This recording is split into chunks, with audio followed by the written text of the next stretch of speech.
તો આપણે આપણા ભાગવતનો સ્વાધ્યાય કરીએ તે પહેલા આપ સૌને મારો એક દિવ્ય અનુભવ એ જે છેલ્લા 8 દિવસ થયો તેનો ભાવ, તેનો આનંદ આપની સાથે શેર કરું છું, એને વહેંચું છું અને વ્યક્ત પણ કરું છું. એવું ભાગવતમાં વારે વારે આપણને સાંભળવા મળે છે કે જ્યારે ભગવદ કૃપા થાય, સદગુરુ કૃપા થાય અને અનેક સંતોની કૃપા થાય અને અનેક જન્મોથી સંચિત કરેલા પુણ્ય કર્મનો ઉદય થાય છે, ત્યારે જ શ્રીમદ ભાગવત મહાપુરાણનો સ્વાધ્યાય, પારાયણ કે કથા એ સાંભળવાનો આપણને લાહવો મળે છે. અને આવો જ એક લાહવો મને અનાયાસે કોઈ પણ મારા પ્રયત્ન કર્યા વગર છેલ્લા 8 દિવસ થયો અને હું એની થોડી ઝાંખી આપને કરાવું, જેથી કરીને આપને પણ એ આનંદ થાય. તો જૂનની 15 થી 22 એટલે ગઈકાલ સુધી શ્રીમદ ભાગવત મહાપુરાણ મૂળ પાઠ પારાયણ. તો આ મૂળ પાઠ પારાયણ એટલે શું? આપણે પણ હમણાં મૂળ પાઠ જ કરીએ છીએ, આપણે એનો સ્વાધ્યાય કરીએ છીએ અને આપણે બને તેટલા શ્લોકોનું પારાયણ પણ કરીએ છીએ ને પછી એનો વિસ્તાર કરીને, એનો અનુવાદ કરીને સમજવાનો પ્રયત્ન કરીએ છીએ. પણ આ મૂળ પારાયણ એટલે સતત ભાગવતના આ 12 સ્કંધમાં આવેલા 335 અધ્યાયના 18,000 શ્લોકોનું સતત પારાયણ કરવાનું, એટલે વાંચન કરવાનું, ચેન્ટિંગ કરવાનું. એમાં અર્થ કે ડિસ્કશન હોતું નથી. તો આવું એક અનુભવ મૂળ પાઠ પારાયણનો મને આ 15મી જૂનથી 22મી જૂનમાં લાભ મળ્યો. લગભગ 55 થી 60 કલાક જેટલું દરરોજ એડ કરીએ તો 55 થી 60 કલાક આ મૂળ પારાયણમાં જાય છે. અને અમુક વખતે મૂળ પારાયણમાં ભૂદેવ કે સંત ગાય અને આપણે સાંભળીએ. પણ આ પારાયણમાં અમને એવો અનુભવ થયો અને લાભ મળ્યો કે અમુક વખતે એક કડવું એ ગાય અથવા એક શ્લોક એ ગાય અને અમે પણ એક શ્લોક ગાઈએ અમારી ભાંગી તૂટી ઉચ્ચારણ વાળી ભાષામાં, એટલે થોડો વધારે સમય લાગે, કારણ કે એને લીધે એની જે ગતિ છે એ થોડી ધીમી પડે છે. તો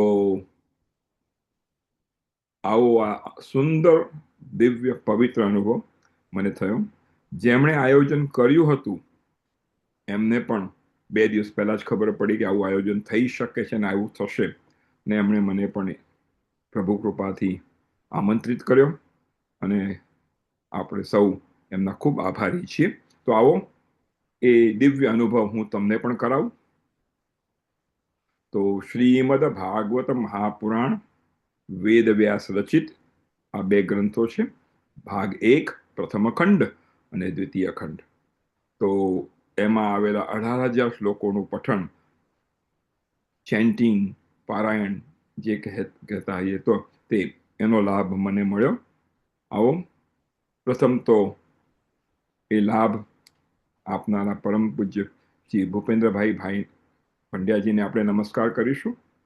એમણે એમના કિંમતી સમયમાંથી, અતિ વ્યસ્ત સમયમાં, એમની જે વ્યસ્તતા છે એમાં સતત આવી રીતના આપણને લાભ આપ્યો, એ ખૂબ આનંદની વાત છે અને એમના આપણે ખૂબ ખૂબ આભારી છીએ અને એમના ચરણ કમળમાં વંદન કરીએ છીએ.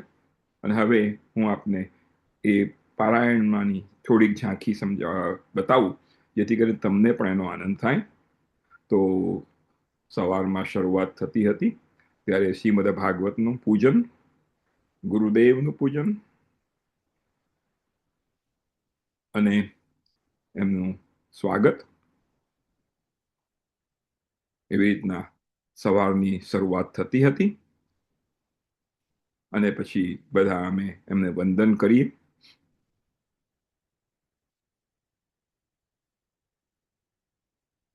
અને ખૂબ જ પ્રસન્નતાપૂર્વક અમે અમારા જે કંઈક ભૂલો થતી તેને માફ કરીને આનંદપૂર્વક અમને આખું પારાયણ કરાવડાવ્યું. એ ખૂબ એમની કૃપાળુતા છે, એમની દયા છે. અને પછી જે લોકો સતત પારાયણમાં બેઠા હતા, એટલે કે દરરોજ એ પારાયણના સવારથી સાંજ સુધી, સવારના 9:30-10 દરેક દિવસે થોડો સમય બદલાતો હતો અનુકૂળતા પ્રમાણે, સાંજના 7:30-8 વાગ્યા સુધી. અને પછી આવી રીતના અમે ભેગા પણ મળતા સાંજે, અને પછી કીર્તન પણ થતું.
અને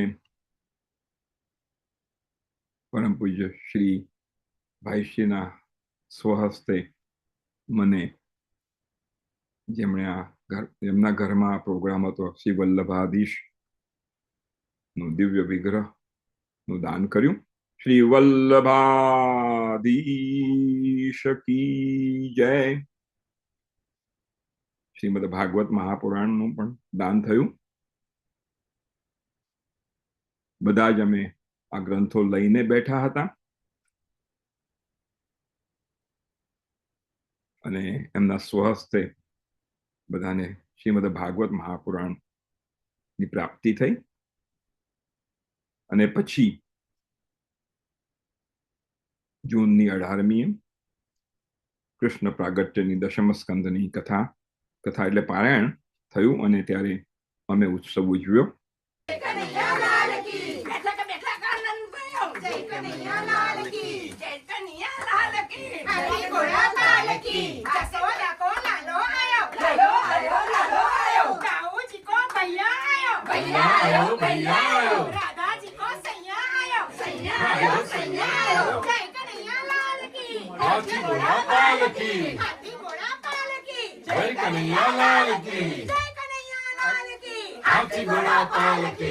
દીપાનો હસબન્ડ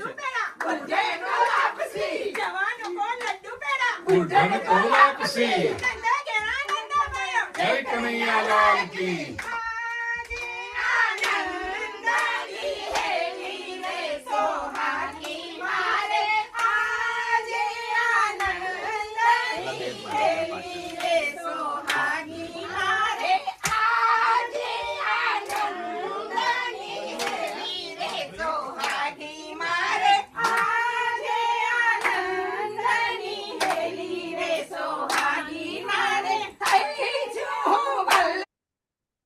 અને જ્યારે શનિવારે શ્રીમદ ભાગવત મહાપુરાણનો 12મો સ્કંદ અને એનો 13મો અધ્યાયનું પઠન થયું, તેના જે દિવ્ય શ્લોકો છે એને પણ આપણે સાંભળીશું. આપ સૌની સુવિધા માટે આપણે 18મા શ્લોકથી શરૂ કરીશું. આ જમણી તરફ મારું કર્સર છે ત્યાંથી 17મો શ્લોક લીધો છે, પણ એનો અર્થ અહીંયા નથી લખ્યો. આપણે અહીંયા 18મા શ્લોકનો અર્થ અને પછી બધા શ્લોકોના અર્થ અહીંયા લીધા છે. અને પછી આ 23મો શ્લોક જે 12મા સ્કંદના 13મા અધ્યાયનો અંતિમ શ્લોક છે. તેનું દિવ્ય પઠન પૂજ્ય ભાઈશ્રીના મધુરમય અમૃતમય વાણીમાં આપણે સાંભળીશું. श्रीमद्भागवतं पुराणममलं यद्वैष्णवानां प्रियं यस्मिन् पारमहंस्यमेकममलं ज्ञानं परं गीयते यत्र तत्र ज्ञानविरागभक्तिसहितं नैष्कर्म्यमाविष्कृतं तच्छृण्वन् विपठन् विचारणपरो भक्त्या विमुच्येन्नरः तस्मै येन विभासितोऽयमतुलो ज्ञानप्रदीपः पुरा तद्रूपेण च नारदाय मुनये कृष्णाय तद्रूपिणां योगीन्द्राय तदात्मनाथ भगवद्राताय कारुण्यत सच्छुद्धं विमलं विशोकमृतं सत्यं परं धीमहि नमस्तस्मै भगवते वासुदेवाय साक्षिणे य इदं कृपया कस्मै व्याचचक्षे मुमुक्षवे योगीन्द्राय नमस्तस्मै शुकाय ब्रह्मरूपिणे संसार सर्पदष्टं यो विष्णुरात ममूचुचत् भक्तिः पादयोस्तव जायते तथा कुरुष्व देवेश नाथस्त्वं यो यतः प्रभो नाम संकीर्तनं यस्य सर्वपापप्रणाशनं प्रणामो दुःखशमनं तं नमामि हरिं परम् इति श्रीमद्भागवते महापुराणे वैयासिक्यामष्टादशसाहस्र्यां पारमहंस्यां संहितायां द्वादशस्कन्धे त्रयोदशोऽध्यायः श्रीकृष्णार्पणमस्तु इति द्वादशस्कन्धः सम्पूर्णोऽयं ग्रन्थः त्वदीयवस्तु गोविन्द तुभ्यमेव समर्पये तेन त्वदङ्घ्रिकमले रतिं मे यच्छ शाश्वतीम् श्रीकृष्णार्पणमस्तु जय श्री लक्ष्मीनारायण देव की जय श्री गोवर्धन नाथ की जय श्री वल्लभाधीश लवाधीश की जय जय जय श्री राधे जय जय श्री राधे जय जय श्री राधे श्री हरये नमः श्री हरये नमः श्री हरये नमः श्री हरये नमः श्री हरये नमः श्री हरये नमः जय श्री कृष्ण. जय श्री कृष्ण. હવે તો એવી રીતના આ સમસ્ત 18,000 શ્લોકોનું ચેન્ટિંગ થયું હતું. આનંદની વાત તો એ છે કે જ્યારે સવારના અમે પ્રાર્થના કરીને ભાગવતનું પારાયણ કરતા હતા ત્યારે ભગવાનને, ઈષ્ટદેવને, માતૃઓ, પિતૃઓ, ગુરુદેવને એવો એમનો આદેશ હતો. પણ સાથે સાથે મેં આપ સૌ સ્વાધ્યાયોને પણ આહ્વાન કર્યું હતું. એટલે મનથી તમે પણ મારી જોડે જ હતા એવો મારો ભાવ હતો. તો આવો આપણે આગળ વધીએ અને આરતી કરીએ. આવે પ્રભુ જય કાના કાળા ધનને તોડ્યો ટચલી આંગળીએ પ્રભુ ટચલી આંગળીએ ઇન્દ્રનો ગર્વ ઉતાર્યો ઇન્દ્રનો ગર્વ ઉતાર્યો પ્રભુ જય કાના કાળા કાના કાળા પ્રભુ નટ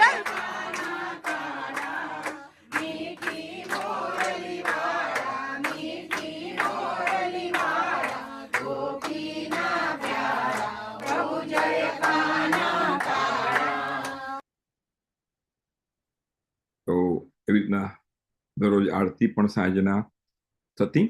અને ગઈકાલે એટલે કે રવિવારે આ પારાયણ પરિપૂર્ણ થયું પછી ભાગવતમાં પણ આદેશ છે, અને એ આદેશ પ્રમાણે 4 થી 4.5 કલાકનો યજ્ઞ થયો હતો, વિધિસર વેદોક્ત રીતે પરમ પૂજ્ય ભાઈશ્રીએ જ કરાવ્યો હતો. અને પછી ત્યાં આગળ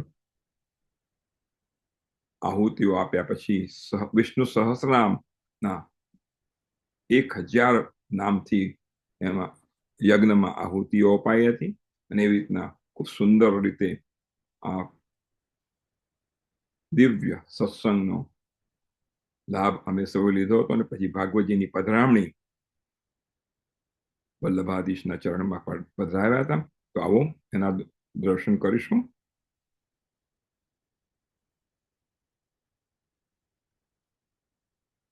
કુંભની પણ સ્થાપના કરવામાં આવી, તેને પૂજન કરવામાં આવ્યું હતું. આશીર્વચન પણ એમના દ્વારા અને બ્રાહ્મણો દ્વારા બધા સત્સંગીઓને ત્યાં પ્રાપ્ત થયા હતા. આવો આ યજ્ઞમાં ભગવાન વિષ્ણુના સહસ્રનામોમાંથી થોડા નામો શ્રવણ કરીને આહુતિ આપીએ. આપ પણ મનથી આપી શકો છો. દિશયાય અંતકાય અજાય મહારહાય સૌભાગ્યાય ગીતામિત્રાય પ્રમોદનાય આનંદાય નંદનાય નંદાય સત્યધર્મણે ત્રિવિક્રમાય મહર્ષિ કપિલાચાર્યાય કૃતજ્ઞાય મેદિની પતये ત્રિપદાય ત્રિદશાધ્યક્ષાય મહાશૃંગાય कृतांत कृते महावराहाय गोविंदाय सुषेणाय कनकांगी गदिने गुह्याय गभीराय गहनाय गुप्ताय चक्रगदाधराय वेधसे स्वांगाय आदिताय कृष्णाय बुधाय संकर्षणाय अच्युताय वरुणाय वृक्षाय पुष्कराक्षाय महामनसे भगवते भगग्ने आनंदिने वनमालिने हलायुधाय आदित्याय ज्योतिरादित्याय ओम सहिष्णवे ओम गतिसत्तमाय ओम सुधन्वने ओम खंडपरशवे ओम दारुणाय ओम द्रविण प्रदाय ओम दिवस्पृशे ओम सर्वद्रग व्यासाय. તો એવું આ દિવ્ય યજ્ઞના આપને પણ દર્શન થયા. અને પછી એક સમૂહ ફોટો, જે લોકો આમાં અનુષ્ઠાન કરીને બેઠા હતા અને જે લોકો યજ્ઞમાં પણ આવ્યા હતા. અને પછી ભાગવતજીની પધરામણી થઈ હતી.